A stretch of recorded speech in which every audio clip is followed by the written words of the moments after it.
Welcome back. Let's take the concluding part of our interview with Clement Nwankwo on how well the National Assembly has developed over the years.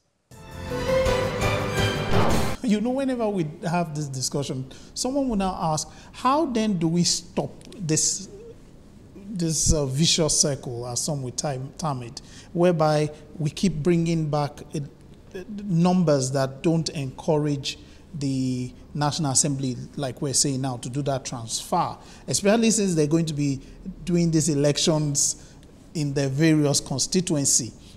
How do we then tackle it? How is it tackled as well?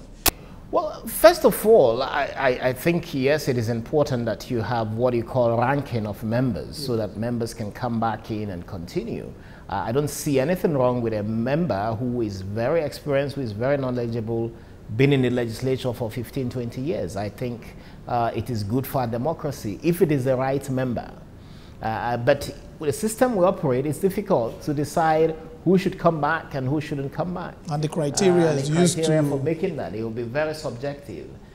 So for me, I think it is more a responsibility of the legislature, of the executive, understanding what it needs to do to ensure that the legislature is prepared for the business of legislation. Okay. And number one is for the executive, once a person says, I want to run to be president, I want to run to be governor, they should understand that they can achieve nothing, absolutely nothing, if they don't create a legal framework for government, for governing the country, for governing the state.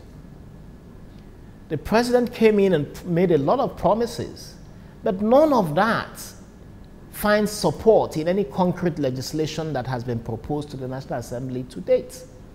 Even the most long-lasting legislation in the National Assembly, the Petroleum Industry Governance Bill, has been there for almost 16 years. You must make a determination as you begin your campaign, and as the candidates emerge, the last date is October 6th, as they emerge, they must, at the executive level, decide to have a team that works to develop a legislative agenda. It is not the business of the National Assembly to write up a legislative agenda, but they do it, which is a bonus and which is very welcome. But the executive, the president, the governor must have a legislative agenda. And I tell you, if anybody is elected as president in this country and Nigerians do not see a legislative agenda, Nigerians should know from day one that that government will be a failure. I can tell you very clearly.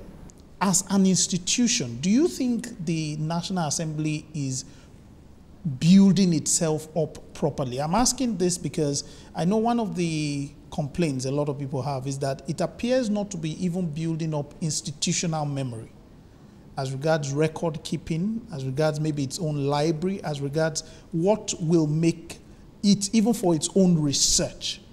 I don't know what's your own take. I think there's a lot of challenge with National Assembly being able to keep its own records, and we see that on a regular basis. I think it's something that they need to begin to take very seriously. There should be a library of the National Assembly.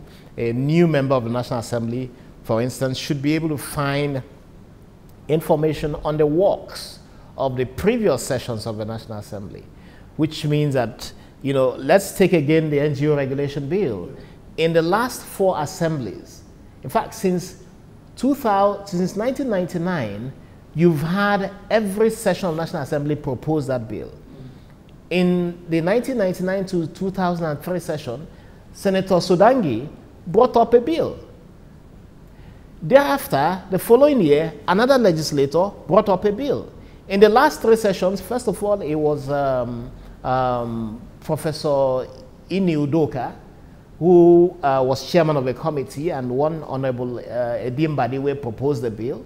In this one, another member of the National Assembly, unfortunately he's late now, brought up another bill, again on the same subject. So every session of National Assembly, what is happening is, of course, that people who are familiar with bills that have been put in National Assembly in the past, but which National Assembly has no record of, these people will take these bills, hawk it on the corridors of the National Assembly, and get members who are looking for bills to append their names to append their names to those bills. Now, if the National Assembly has an archive, a library, a storage system, they would be able to know, any member who is proposing a bill would be able to electronically search for the information on the subject and know whether a bill has been proposed previously, what happened to the bill, what was the response to the bill, and know whether it is a bill that they should take forward. But more importantly, members of the National Assembly who receive monies for hiring researchers, for hiring staff to do all of this, should spend that money to get quality staff who can give them background information on several issues. There's also the proposal to create the National Assembly Budget and Research Office, NABRO. This has been on for more than 18 years.